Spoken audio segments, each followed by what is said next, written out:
Hello everyone, Ankita's kitchen and ব্লগে তোমাদেরকে welcome জানাই।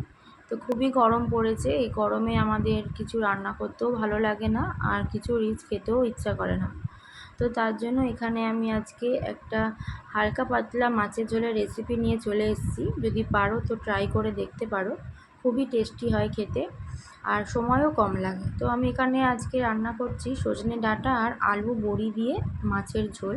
তো তার জন্য আমি এখানে ডাঁটা কেটে ভাবিয়ে নিয়েছি, আর আলু কেটে সিদ্ধ করে নিয়েছি, আর একটা টমেটো আমি গ্রেট করে রেখে দিয়েছি। এখানে আমার দেখো মাছ ভাজা হয়ে গেছে। মাছ আমি খুব একটা কড়া করে ভাজিনি, যতটা প্রয়োজন ততটাই ভেজেছি। দিয়ে ওই তেলের মধ্যেই আমি বড়ি ভেজে নিচ্ছি। আমি এখানে বড় বড়ি ব্যবহার করেছি, তোমরা চাইলে বড় ছোট যে কোনো বড়ি তোমাদের পছন্দ মতো নিতে পারো।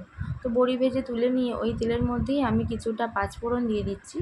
দিয়ে আমি টমেটো যে গ্রেট করে রেখেছিলাম সেটাও দিয়ে দিচ্ছি। দিয়ে খুব ভালোভাবে নাড়াচাড়া করে নিয়ে একটু ভাজা হয়ে গেলেই আমি তার মধ্যে দিয়ে দিচ্ছি পরিমাণ মতো নুন।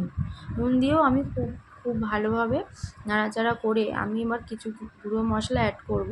দিয়ে দিচ্ছি হলুদ গুঁড়ো, দিয়ে দিচ্ছি লঙ্কার গুঁড়ো।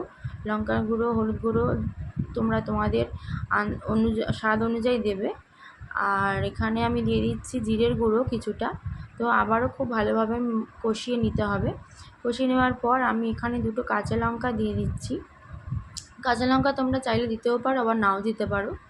তো দেখো এবার কষানো হয়ে গেলে আমি ডাঁটাটা ভাবিয়ে রেখেছিলাম, তো সেটাই দিয়ে দিয়েছি, আলুরও দিয়ে দিয়েছি।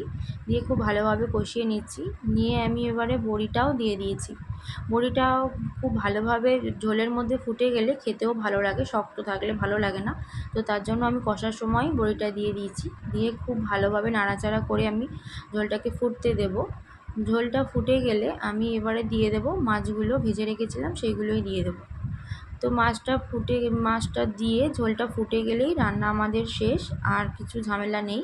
এবার গরম গরম পরিবেশন করেছি ভাতের সাথে।